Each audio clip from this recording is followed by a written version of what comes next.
लखनऊ से खबर, जहां हाईकोर्ट की लखनऊ बेंच ने बड़ा फैसला सुनाया है। क्या बड़ा फैसला है वो आपको बताते हैं। बहराइच हिंसा के आरोपियों को राहत मिली है, ये बड़ी अपडेट आपको बता रहा है। हाईकोर्ट की लखनऊ बेंच ने बड़ा फैसला सुनाया है। बहराइच हिंसा के आरोपियों को राहत मिली है। बुलडोजर चलाने की कार्रवाई पर रोक लगी है। हाईकोर्ट ने 15 दिन के लिए कार्रवाई पर रोक लगाने की बात कही है। हिंसा मामले पर 23 अक्टूबर को सुनवाई होगी। दुर्गा माता की मूर्ति विसर्जन में दो पक्षों में विवाद हुआ था। विवाद में गोपाल मिश्रा की गोली मारकर हत्या कर दी गई थी। आरोपी अब्दुल सहित 23 लोगों के घर पर प्रशासन ने नोटिस चस्पा किया था, जिसमें 23 अक्टूबर को न्यायालय सुनाएगा अपना फैसला। और इससे पहले आपने बुलडोजर कार्रवाई को लेकर सुप्रीम कोर्ट की टिप्पणी जरूर सुनी होगी, जब सुप्रीम कोर्ट ने कहा था किसी भी अपराध के बलबूते पर बुलडोजर की कार्रवाई करना सुप्रीम कोर्ट ने उचित नहीं माना था। हालांकि उन्होंने कहा था कि नियम कानून के दायरे के तहत अगर किसी की संपत्ति या किसी का घर अवैध तरीके से बना हुआ है तो कार्रवाई की जा सकती है। लेकिन एक बार फिर बुलडोजर कार्रवाई चर्चा में आ गई है। हाईकोर्ट ने फिलहाल रोक लगाई है। और इसी खबर पर और भी जानकारी लेंगे। लखनऊ से हमारे सहयोगी चंदन वर्मा हमारे साथ ज्यादा जानकारी के लिए फोन लाइन पर जुड़ गए हैं। चंदन, हाईकोर्ट की लखनऊ बेंच ने जो बहराइच हिंसा थी, आरोपियों को जो उसको कार्रवाई होना था, बुलडोजर की कार्रवाई चलनी थी, 23 चिन्हित आरोपी किए गए थे, नोटिस चस्पा किए गए थे, अब उस पर रोक लगा दी है। क्या वजह हाईकोर्ट ने बताई है? क्योंकि महत्वपूर्ण ये टिप्पणी इसलिए हो जाती है, सुप्रीम कोर्ट ने भी एक बार टिप्पणी की थी कि अपराध हो या किसी भी बलबूते पर बुलडोजर की कार्रवाई उचित नहीं बताया था सुप्रीम कोर्ट ने। फिलहाल इस मामले को लेकर क्या अपडेट है? अब बिल्कुल देखिए, जिस तरह से हिंसा हुई थी 13 अक्टूबर को, उसके बाद से जो प्रशासन था वो लगातार अपनी कार्रवाई में जुटा हुआ था। हालांकि जो पीडब्ल्यूडी प्रशासन है उसने 23 लोगों के खिलाफ ये नोटिस चस्पा किया था कि जो पूरी तरह से अवैध मकान बने हैं उनको 3 दिन में ध्वस्त करने की जो कार्रवाई थी वो होती हुई, उसको लेकर जो नोटिस चस्पा हुआ था, उसके बाद जो लोग हैं वो हाईकोर्ट बेंच पहुंचे और हाईकोर्ट बेंच ने पूरे मामले की जो पूरा मामला था उस पर विचार किया।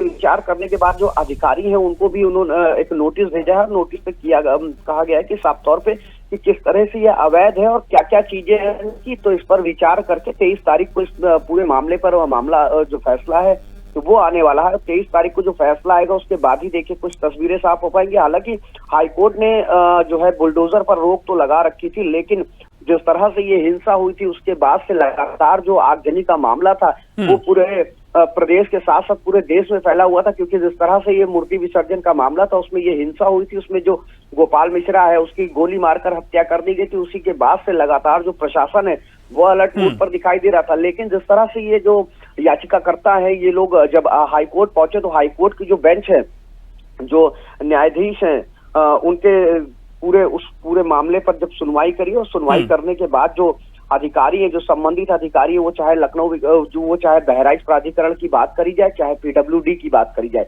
अब दोनों ही विभाग को नोटिस दिया गया और नोटिस पर ये पूछा गया है कि किस तरह से ये अवैध है और क्या चीजें हैं, क्या इनका सबूत है, उसको सब जुटाने के लिए ही जो अधिकारी हैं उनको नोटिस दिया गया और उस नोटिस पे जवाब तलब किया गया। अब ये देखने वाली बात हो गई। हालांकि 23 तारीख को इस पूरे मामले पे फैसला आना है, उसके बाद ही देखिए कुछ तस्वीरें साफ हो पाएंगी कि जो बाबा का बुलडोजर है, जो प्रशासन का बुलडोजर है, क्या उसे जमींदोज करता है या एक बार फिर जो कोर्ट का स्टे है उसको देखते हुए वो पूरे मामले को रोका जाएगा। जी बिल्कुल चंदन, जिस तरीके से पूरी हिंसा के बाद मामला गरमाया, चाहे हम लगातार देख रहे हैं परिजन की, आप लगातार बयान सुन रहे हैं, लगातार वो कह रहे हैं कि हमें तो खून का बदला खून से चाहिए, लेकिन एक बड़ा वर्ग है वो चाह रहा है कि इस तरह के मामले सामने आए तो बुलडोजर की कार्रवाई होना चाहिए, तभी किस तरह का संदेश आएगा।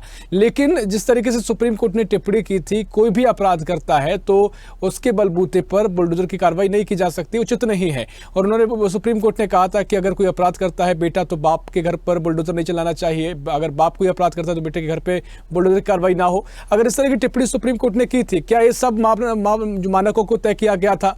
क्या जो नोटिस चस्पा किए गए थे वो सारी बातों को ध्यान रखा गया था? चंदन, बिल्कुल देखिए ऋषभ, सबसे बड़ी बात तो ये है कि जिस तरह से जो गाइडलाइन जो जारी हुई थी हाईकोर्ट की और सुप्रीम कोर्ट की, लेकिन जिस तरह से ये हिंसा हुई है, ये हिंसा को लेकर तमाम जो अधिकारी हैं वो रोड पर उतरे हुए हैं और जो वहां की स्थिति थी वो बेकाबू हो चुकी थी। उसको लगातार सामंजस्य बैठाने के लिए जो टीमें हैं, जो अधिकारी हैं, वो लगातार जनता से मिल रहे थे। लेकिन जिस तरह से ये देखिए, ये बात जो सामने आ रही कि हाईकोर्ट ने ये नॉर्म्स निकाले, लेकिन कहीं ना कहीं इस हिंसा में जो लोग हैं, वहां बहराइच के जो लोग हैं, जो अधिकारी हैं, उन्होंने पूरा ये खाका तैयार करने के बाद, क्योंकि जो अब्दुल है, अब्दुल के साथ जो उसके साथी हैं, उन्हीं लोगों ने इस पूरी घटना को अंजाम दिया था। उन्हीं लोगों ने पूरे बहराइच के साथ साथ पूरे प्रदेश को दहलाने का काम किया था। तो ऐसे में जिस तरह से जो बुलडोजर की कार्रवाई है, अब उसको लेकर अब हाईकोर्ट में हालांकि ये मामला चला गया, लेकिन 13 तारीख को जो मामला पे जो सुनवाई होनी है, जो फैसला आना है, उसके बाद देखिए तस्वीरें कुछ साफ हो पाएंगी। बिल्कुल, 23 अक्टूबर को क्या सुनवाई होगी देखना बड़ा महत्वपूर्ण होगा। फिलहाल बहुत शुक्रिया चंदन आपका महत्वपूर्ण जानकारी साझा करने के लिए।